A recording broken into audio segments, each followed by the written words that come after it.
Hey y'all, today wanted to talk to you about a couple hand tools that I use when we do fabrication work. So this isn't going to include things like, shears, brakes, speed rollers, things like that, but just some simple hand tools that I use. By no means a complete list of all the hand tools I use, but a couple of my favorites that we use here. So let's go ahead and show you what we work with here. So kind of first and foremost here, guys, the old cutoff wheel. You guys are probably familiar with the more standard style where the blade actually faces this way.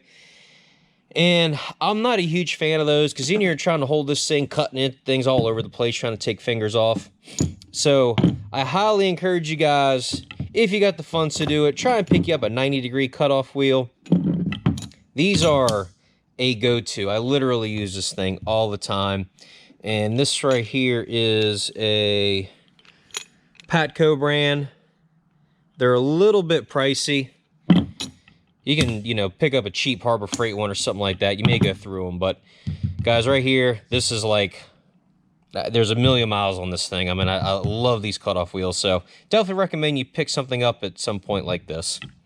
Next is the 90-degree grinder here with the old roll lock wheel. So these here, I love these things. Just a simple little kind of threaded insert goes into the backing here, and I like to use the 3-inch wheels rather than the 2. If you're working in some tight areas, the 2 would probably be a little bit better, but it always seems like the 2-inch diameter wheels wear out real quick versus the 3s kind of last a long while. And kind of a couple grits that I use on these is like 36 grit, 80 grit, 120, and then like some Scotch-Brites. The Scotch-Brite ones are real nice for cleaning off the ends of tubing when you're doing roll cage work and whatnot.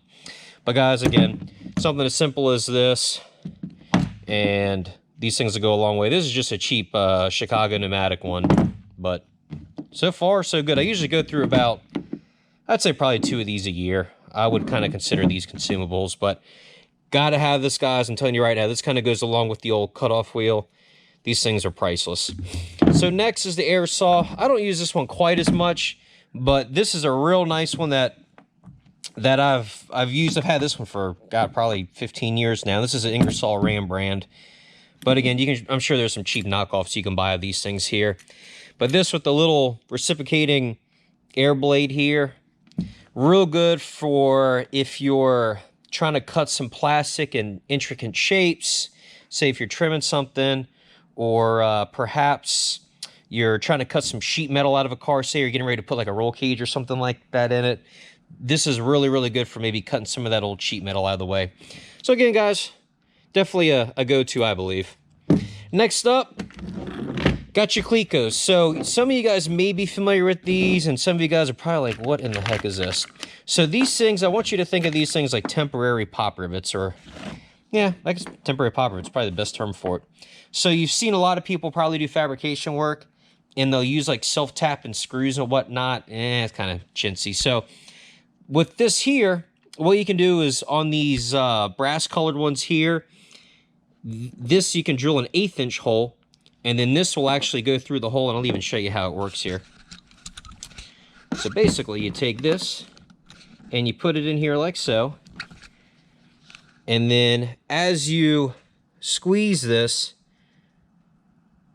it goes forward and together. You put it in the hole, and as you start going back, you can kind of see how, hopefully you can see that thing starts expanding, and it kind of wedges it and pulls the panel metal together.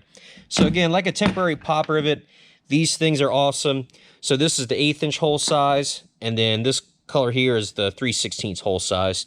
I usually have anywhere from probably 150 to 200 of these things on hand, because if you're like mounting Lexan windows or something like that, or doing tin work, guys, you will use a ton of these things. But again, super, super helpful, and I think really anybody can make use of these things. At least get you like 50 of them or so to stick in your toolbox. You'll probably be surprised how often you use these things. And then, of course, the Cleco pliers to go with it. You'll need that. Next up, got the old angle finder here. Use this for a lot of different things. So if you are trying to get some tube bending, rough angles, I use this mainly for like roll cage work. So if you're trying to maybe figure out an angle, you can kind of play with this thing, get it up mocked in there. Maybe you're trying to like figure out a bend for a main hoop. get it where you think's right, tighten this little nut up here, and it'll hold your angle. I use this really mostly for when I'm notching tubing and you've got, say, a tube kind of intersecting at an angle. I'll kind of lay this up here with how that tube's going to be coming into the other bar, tighten it up, and then I'll take a digital protractor, which is another tool that I use quite a bit, and basically figure out what this angle is going to be, and then I can go over to my tube and notcher over there and put that angle in, and then notch them perfect. You can pick these things up at Home Depot.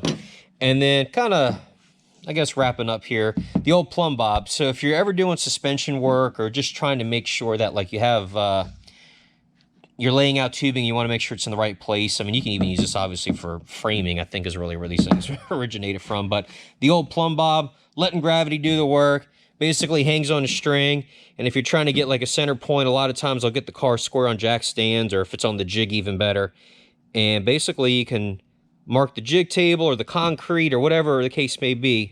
And it's a real good way to make sure that things are square. I use this a lot when I'm setting up rear suspensions. This is a go-to for me. So something that, again, you can pick up from Home Depot that you should have in your toolbox.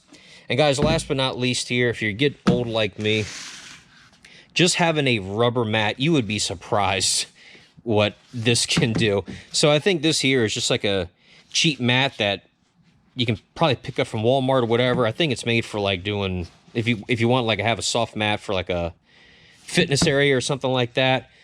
Perfect. It's got a lot of give to it.